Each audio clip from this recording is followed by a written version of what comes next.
సంవత్సరానికి పైగా కేసీఆర్ ఫామ్ హౌస్కే పరిమితమయ్యారు. మళ్ళీ ఫామ్ హౌస్ నుండే వ్యూహాలు రచిస్తున్నారు ఇప్పుడు కేసీఆర్. కార్యకర్తలు నాయకులతో ఫామ్ హౌస్లోనే మీటింగులు పెడుతున్నారు ఆయన. ఉద్యమ కాలంలో కేసీఆర్ చేసిందే మళ్ళీ రిపీట్ చేస్తున్నారు. నేను కొడితే మామూలుగా ఉండదు అంటూ కేసీఆర్ కీలకమైన వ్యాఖ్యలు చేశారు ఇటీవల. పంచాయతీ ఎన్నికలే టార్గెట్గా కేసీఆర్ ఇప్పుడు వ్యూహాలను రచిస్తున్నారా? నిరాశతో ఉన్న కేడర్లో ఉత్సాహం నింపడానికే కేసీఆర్ ఇలా వ్యాఖ్యలను చేశారా? సెంటిమెంట్ పరంగా మళ్ళీ ఫామ్ హౌస్నే ఆయన ఎన్నుకున్నారా? ఒకవైపు కాంగ్రెస్, మరోవైపు బీజేపీ దూసుకుపోతుంటే బీఆర్ఎస్ వ్యూహాలు ఎలా ఉండబోతున్నాయి? డీటెయిల్స్ ఈ స్టోరీలో.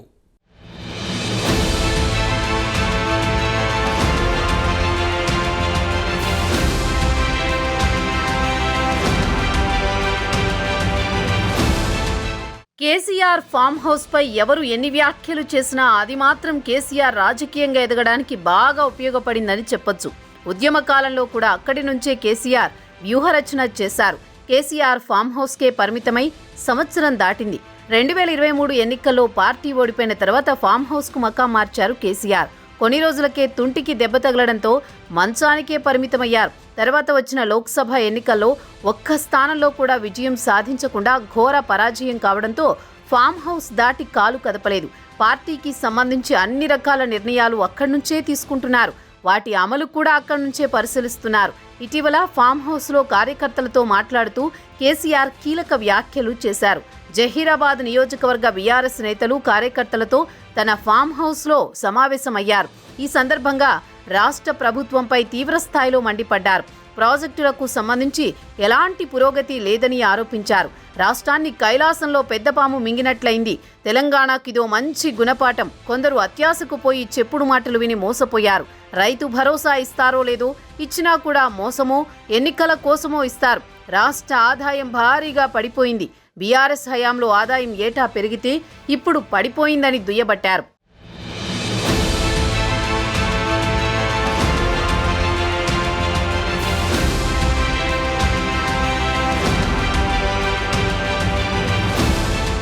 చాలా కాలం తర్వాత కార్యకర్తలతో విస్తృత స్థాయి సమావేశం జరిపారు కేసీఆర్. ఈ సందర్భంగా కేసీఆర్ కీలక వ్యాఖ్యలు చేశారు. నేను గంభీరంగా మౌనంగా ఈ ప్రభుత్వాన్ని ఏడాది కాలంగా చూస్తున్నాను. నేను కొడితే మామూలుగా ఉండదు, గట్టిగా కొట్టడం నాకున్న అలవాటు అంటూ వ్యాఖ్యలు చేశారు. రాష్ట్రంలో పరిస్థితులు దారుణంగా తయారవుతాయి.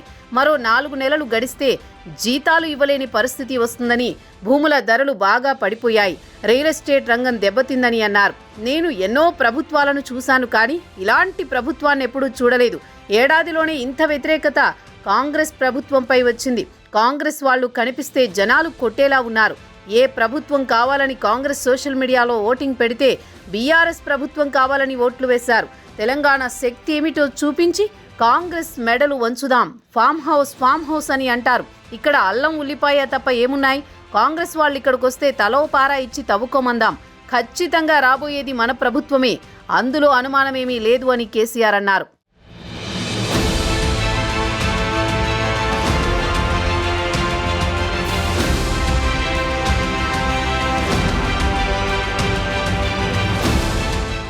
రాబోయే స్థానిక సంస్థల ఎన్నికలను దృష్టిలో పెట్టుకుని కేసీఆర్ ఇలా వ్యాఖ్యలు చేశారని రాజకీయ విశ్లేషకులు చెబుతున్నారు. పార్టీ పరిస్థితి రోజురోజుకు దిగజారుతోంది. ఒకవైపు బలాన్ని ఇంకా పెంచుకోవాలని కాంగ్రెస్, మరోవైపు తెలంగాణలో విస్తరించాలని బీజేపీ తెగ ప్రయత్నాలు చేస్తున్నాయి. బీఆర్ఎస్ స్థానాన్ని భర్తీ చేయాలని బీజేపీ వ్యూహాలు రచిస్తోంది. ఈసారి ఎలాగైనా అధికారంలోకి రావాలని ఇప్పటి నుంచే పావులు కదుపుతోంది. లోక్సభ ఎన్నికల్లో 8 స్థానాలు దక్కడంతో కమలదళానికి తెలంగాణపై ఆశలు చిగురించాయి. అధికార కాంగ్రెస్ పార్టీ కూడా తన బలాన్ని పెంచుకునే పనిలో పడింది. బీఆర్ఎస్ నుంచి వలసలను ప్రోత్సహిస్తోంది. ఇప్పటికే 10 మంది బీఆర్ఎస్ ఎమ్మెల్యేలు హస్తం గూటికి చేరారు. మరోవైపు స్థానిక సంస్థలు ఎన్నికలు తరుముకు వస్తున్నాయి.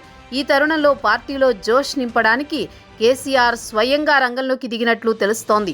ఇప్పటి వరకు కేటీఆర్, హరీష్ రావు మాత్రమే క్షేత్రస్థాయిలో పర్యటించి క్యాడర్కు భరోసా ఇస్తున్నారు. ప్రభుత్వ వ్యతిరేక కార్యక్రమాలు నిర్వహిస్తున్నారు. ఇటీవల కవిత కూడా రంగంలోకి వచ్చింది. దీంతో మళ్లీ ఉద్యమ కాలం నాటి పరిస్థితులు పార్టీలో కనబడుతున్నట్లు ఆ పార్టీ శ్రేణులు చెబుతున్నాయి. అందుకే కేసీఆర్ అలాంటి వ్యాఖ్యలు చేస్తున్నారని అంటున్నారు.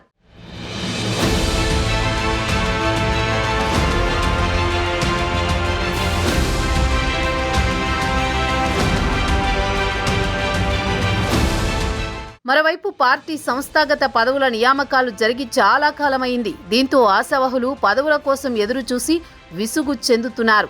పార్టీ కోసం పనిచేయాలనే తపన వారిలో కనబడడం లేదు. జిల్లా స్థాయిలో క్యాడర్ చెల్లాచెదురైంది.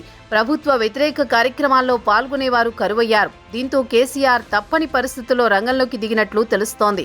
వచ్చే నెలలో స్థానిక సంస్థల ఎన్నికలకు నోటిఫికేషన్ వచ్చే అవకాశాలున్నాయి.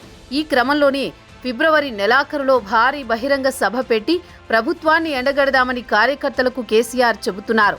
ఉన్న క్యాడర్ చేజారకుండా ఉండాలంటే కేసీఆర్ స్వయంగా హామీ ఇవ్వాల్సి ఉంటుంది. అందుకే ఫామ్ హౌస్ నుంచే మంత్రాంగం నడుపుతున్నారు. పంచాయతీ ఎన్నికలు ముందుగా వచ్చే సూచనలు కనబడుతున్నాయి. దీంతో గ్రామీణ స్థాయిలో పార్టీని బలోపేతం చేయాలని బీఆర్ఎస్ భావిస్తోంది. దీనికి కేసీఆర్ స్వయంగా మాట్లాడితేనే వర్కౌట్ అయ్యే పరిస్థితులున్నాయి. చూడాలి మరి కేసీఆర్ ఫామ్ హౌస్ వ్యూహాలు ఎంతవరకు ఫలిస్తాయో రాబోయే రోజుల్లో.